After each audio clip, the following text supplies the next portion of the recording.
Hello friends, मेरा नाम प्रभात मौर्य है और आप देख रहे हैं quick exam study channel. Friends, आज हम लोग शिक्षण की विधियों में से प्रमुख डाल्टन विधि के विषय में अध्ययन करेंगे। तो आइए देखते हैं। डाल्टन विधि को ठेका विधि, प्रयोगशाला विधि, स्वाध्याय विधि नामों से जाना जाता है। ठीक है, डाल्टन विधि को ठेका विधि, प्रयोगशाला विधि, स्वाध्याय विधि नाम से जाना जाता है। इस विधि का प्रतिपादन मिस हेलेन पार्कहर्स्ट ने सन 1913 में अमेरिका के डाल्टन शहर में किया था। ठीक है, ये क्लियर हो गया। देखिए, अब हम बता दें आपको। देखिए, इन्होंने देखिए लिखा है कि इस विधि का प्रतिपादन मिस हेलेन पार्कहर्स्ट ने सन 1913 में अमेरिका के डाल्टन शहर में किया था। ठीक है, अब आपको एक चीज तो पता चल रही होगी कि डाल्टन विधि कहां से नाम आया ये। ठीक है, तो ये यहीं से लिया गया है। अमेरिका में एक शहर है डाल्टन, वहां पे 1913 में मिस हेलेन पार्कहर्स्ट ने ये जो विधि है जिसका नाम डाल्टन पड़ा बाद में, इसकी शुरुआत की थी उन्होंने। ठीक है, बच्चों के साथ में।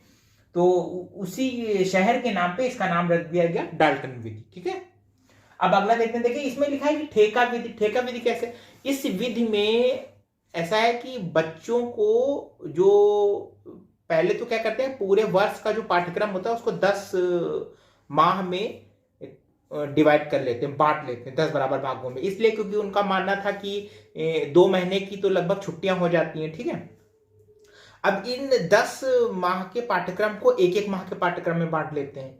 ठीक है, और फिर क्या किया जाता है कि बच्चों को ये पाठ्यक्रम जो कार्य करना होता है वो दे दिया जाता है। सहायक सामग्री के रूप में बुक्स दे दी जाती हैं, किताबें दे दी जाती हैं, या फिर और जो भी देना चाहें आप, मतलब जो दिया जाता हो जैसे कि और सहायक सामग्री के रूप में, और उनको समय दे दिया जाता है। यानी कि एक तरह से एक ठेका दे दिया जाता है छात्रों को, विद्यार्थियों को, कि वो उसको पूरा करें। ठीक है, तो इसलिए लिखा है ठेका विधि। अच्छा, प्रयोगशाला विधि क्यों लिखा गया? क्योंकि ये इसलिए है कि जो मिस हेलेन पार्कहर्स्ट थी, इन्होंने जो विद्यालयों में कक्षाएं लगती हैं, तो कक्षा ना लगाकर, क्लासेस ना कह के उन्होंने प्रयोगशाला का रूप दे दिया। एक प्रयोगशाला उन्होंने कहा बना दी, कई प्रयोगशालाएं बना दी, उसमें उस विषय के सहायक सारी सामग्रियां रखी गई, और उस विषय का जो टीचर है वो रखा गया। और बच्चे, उन्होंने कहा कि बच्चे जाएं, वो अपनी रुचि के हिसाब से उन कार्यशालाओं में जाएं। ठीक है, उनको जिस विषय में रुचि है वो उस कार्यशाला में जाएं, इसीलिए लोग प्रयोगशाला में जाएं, इसलिए इसको प्रयोगशाला विधि भी कहते हैं। अच्छा, अगला जो स्वाध्याय विधि है, स्वाध्याय विधि जैसे आपको नाम से पता है, स्वाध्याय में खुद से पढ़ने की। तो इसमें यह था कि बच्चे को जो काम है वो दे तो दिया जाता है, अब ये उसके ऊपर है कि वो रोज के हिसाब से काम करे, या फिर 2-3 दिन में एक दिन का काम करे, या फिर एक ही दिन में 2-3 दिन का काम करे। ये उसके ऊपर उसकी पूरी स्वतंत्रता दी गई कि स्वाध्याय से ही वो कार्य करेगी। ठीक है, जैसी उसकी मर्जी हो, पूर्ण रूप से स्वतंत्र बच्चा, इसलिए उसको स्वाध्याय विधि के नाम से भी जाना जाता है। ठीक, तो ये चीज क्लियर हो गई कि डाल्टन विधि के और दूसरे नाम है ठेका विधि है, या ठेका प्रणाली भी कहीं कहीं लिख देते हैं। प्रयोगशाला विधि और प्रयोगशाला प्रणाली हो गई, स्वाध्याय विधि, इन नामों से इसको जाना जाता है। ठीक, और इनकी जो प्रतिपादक थी वो थी मिस हेलेन पार्कहर्स्ट। ठीक है, 1913 में अमेरिका के डाल्टन शहर में इन्होंने इसका प्रतिपादन किया था। ठीक, आगे आते हैं। देखिए, इसकी जो विधियां हैं वो किस प्रकार से ये क्रियान्वित होती है वो देखिए। कार्य प्रणाली या शिक्षण प्रक्रिया जो होती है इसकी, इस विधि की कार्य प्रणाली इस प्रकार से, निम्न प्रकार से। पहला है पाठ का ठेका। ठीक है, वो जो हमने अभी ठेकेदारी विधि में बताया वही लिखा है, पाठ का ठेका। इसमें लिखा है संपूर्ण वार्षिक पाठ सामग्री को मासिक आधार पर 10 बराबर भागों में बांट दिया जाता है। ठीक है, 10 बराबर भागों में इसलिए कहा क्योंकि आप कहेंगे कि एक साल में 12 महीने होते हैं, तो 12 भाग में बांटना चाहिए था। लेकिन ये चीज सोचा गया कि साल में कम से कम 2 माह की तो छुट्टियां ही निकल जाती हैं, इसलिए उन्होंने उसको सिर्फ 10 भागों में, 10 बराबर भागों में बांट दिया।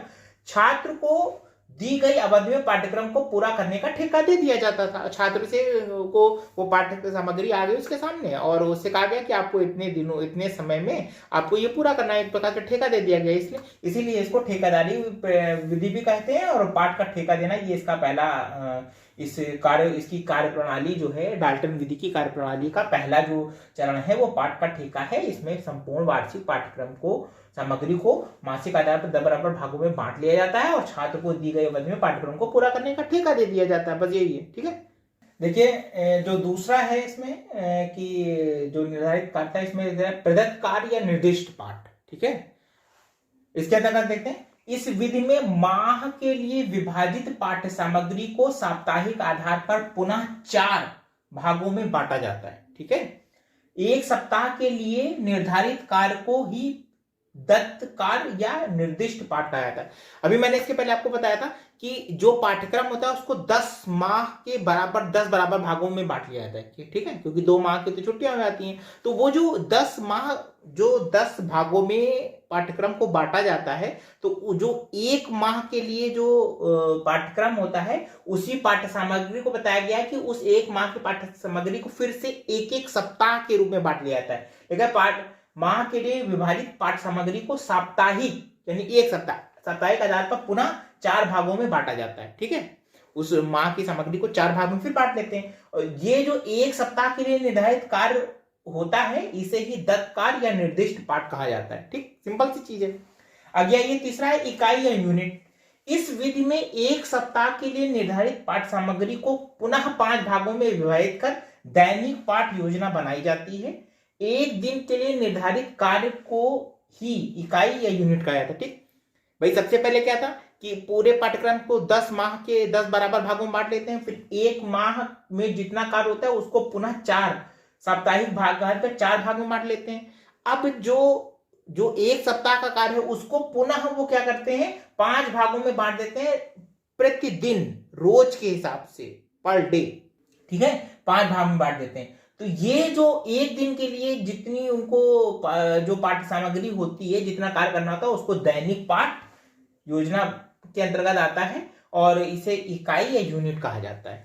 ये तो आपका हो गया कि जो पाठ्य सामग्री है उस पाठ्य सामग्री को किस हिसाब से वो बच्चों के सामने प्रस्तुत करते हैं। छोटे स्तर से शुरू करते हैं क्योंकि छोटे छोटे जब बहुत इतना बांट दिया था, पहले उसको 10 भाग में बांटा, फिर उसको साप्ताहिक माह को 4 भाग में बांटा और फिर जो 1 माह में जितनी सामग्री जो 1 सप्ताह में आई उसको फिर 5 भाग में बांट दिया। तो बहुत छोटी, बहुत ही कम हो जाती है बच्चे को एक दिन के लिए और बच्चा आराम से उसको कर लेता है, ठीक। ये पूरी इनकी पाठ्य सामग्री थी। अब हम लोग देखेंगे कि डाल्टन विधि में किस प्रकार से बच्चों को प्रेरित किया जाता है पढ़ने के लिए, इस कार्य को पूर्ण करने के लिए, ठीक है। तो आइए देखते हैं। चौथा पॉइंट प्रयोगशाला है, ठीक है। इस विधि में कक्षा के स्थान पर विषयवार प्रयोगशालाएं होती हैं, ठीक है। ये तो चौथा जो प्रयोगशाला है इसमें क्या है कि इस विधि में कक्षा के स्थान पर विषयवार प्रयोगशालाएं होती हैं। कक्षाएं नहीं होती, जो क्लासेस होते हैं वो नहीं होती, इनके स्थान पर प्रयोगशालाएं होती हैं। छात्र अपनी रुचि के अनुसार किसी भी प्रयोगशाला में जाकर अध्ययन कर सकता है, ठीक है। ये इसकी महत्वपूर्ण विशेषता है इस डाल्टन विधि की। देखिए डाल्टन विधि में क्या था कि पहले तो मैंने आपको बताया कि जितना पाठ्यक्रम है उसको 10 भाग में बांट लिया, 10 माह के हिसाब से 10 बराबर भागों में बांट लिया। फिर हर एक माह को 4 साप्ताहिक कार्यों में बांट लिया और फिर एक साप्ताहिक कार्य को 5 पर दिन, हर दिन के हिसाब से 5 भागों में बांट लिया और बच्चे की दैनिक कार्य योजना बना दी गई, ठीक। अब उसके बाद बताया गया कि ये प्रयोगशाला कक्षा के साथ प्रयोगशाला रखी गई। इसमें क्या है, प्रयोगशाला में क्या था कि हर एक प्रयोगशाला में पाठ्य सामग्री, सहायक सामग्री पूरी तरह से रखी गई और जो अध्यापक है वो उसी विषयवार प्रयोगशाला में रखा गया।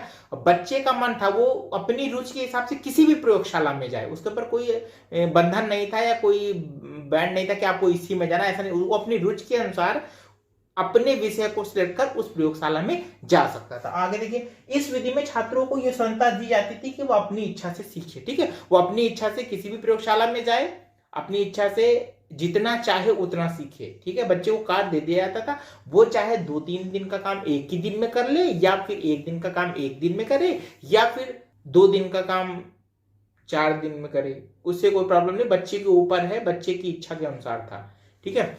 जो मिस हेलेन पारखरस्ट थी उनके अनुसार ये जो विधि दी गई थी ये 8 वर्ष के ऊपर के बच्चों के लिए बहुत ही अनुकूल थी और प्रायः ये विधि बहुत ही ज़्यादा सही कही जाती है, अच्छी कही जाती है। वर्तमान समय में अगर आप देखें, वर्तमान समय के परिप्रेक्ष्य में भी ये जो सेमेस्टर प्रणाली चलाई गई है वो इसी विधि से ही ली गई है, इसी विधि पर ही आधारित है। ठीक है, सेमेस्टर प्रणाली छोटे टुकड़ों में बांट दिया था पाठ्यक्रम को। तो फ्रेंड्स ये था डाल्टन विधि, ये थी, और उसके प्रमुख नाम संपूर्ण रूप से कुछ ही समय में मैंने इसको समाहित करने की कोशिश की है। आशा है कि आपको ये वीडियो अच्छा लगा होगा। अगर आपको वीडियो अच्छा लगा है तो लाइक कर दीजिए, और अगर आपने हमारा चैनल सब्सक्राइब नहीं किया है तो चैनल सब्सक्राइब जरूर कर दीजिए। तो मिलते हैं एक नए वीडियो में एक नए टॉपिक के साथ। धन्यवाद।